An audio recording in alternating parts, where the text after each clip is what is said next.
The Galactic Military Academy had seen thousands of species pass through its corridors, but humans were still considered a novelty.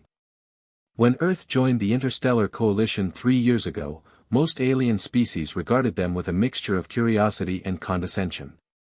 They were newcomers, primitives who had barely mastered faster-than-light travel. Instructor Vexthor stood at the front of the combat training hall, his 4 arms crossed over his chitinous chest. The Krell warrior had trained elite soldiers from a dozen worlds, and his reputation for breaking weak cadets was legendary. His mandibles clicked with satisfaction as he surveyed the mixed species class before him. "You soft-worlders disgust me," he hissed, his voice translator rendering his words into a dozen languages simultaneously. "Especially you, human." Cadet Marcus Rivera stood at attention, his jaw clenched. He was one of 5 humans in the cohort of 60 cadets, and he'd heard variations of this speech every day since arrival. "Your species is pathetically fragile," Vexthor continued, circling Marcus like a predator. "Your bones break easily. Your skin tears like paper. You require constant hydration and specific atmospheric conditions. You're so weak that your own planet's gravity causes you chronic pain as you age." The instructor's laugh was a chittering sound that made several cadets flinch. "Tell me, human, why should the Coalition waste resources training soldiers made of glass?" Marcus kept his eyes forward, but his hands had curled into fists.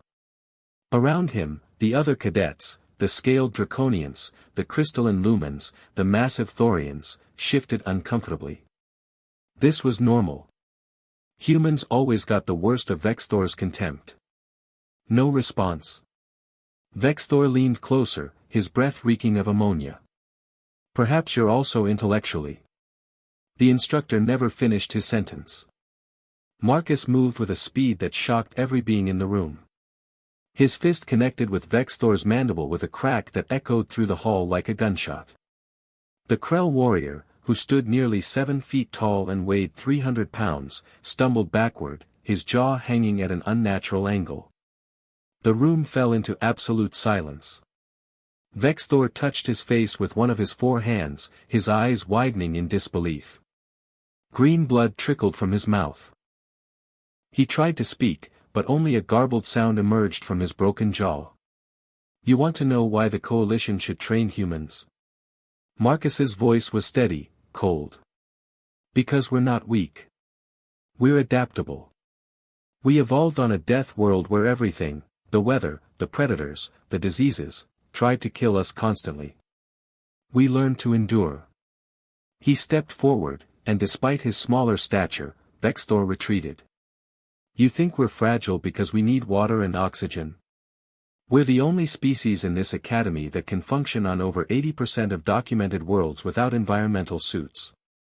Your Krell homeworld. We can breathe there. The draconian high-gravity colonies. We can adapt in weeks. The frozen moons of Thorian space. We've been surviving worse since the Ice Age." Marcus's eyes blazed with an intensity that made even the largest cadet step back. "You call us weak because we feel pain. We evolved to fight through pain. We evolved to keep going when our bodies scream at us to stop. We're the only species that runs for fun, runs until our bodies begin to cannibalize themselves, because millions of years ago, we hunted prey by chasing them until they collapsed from exhaustion." The human cadet stood over his instructor now, who had fallen to one knee, still clutching his shattered jaw. "Every species here is stronger than us, faster than us, more naturally armed than us," Marcus said quietly. "And yet humans conquered their entire planet. We didn't do it by being the strongest. We did it by being too stubborn to quit, too crazy to know when we were beaten, and too adaptable to stay down." He extended his hand to Vexthor, not in aggression, but offering help. "So yes, instructor. We're weak. But we're also the species that turned weakness into our greatest weapon. We learned that if you can't be unbreakable, you'd better learn to break first." Vexthor stared at the offered hand for a long moment. Then, with his good mandible clicking in what might have been respect, he accepted it. As Marcus pulled the larger being to his feet, every cadet in the room understood something fundamental had shifted. Humans had just earned their place in the galaxy, one broken jaw at a time.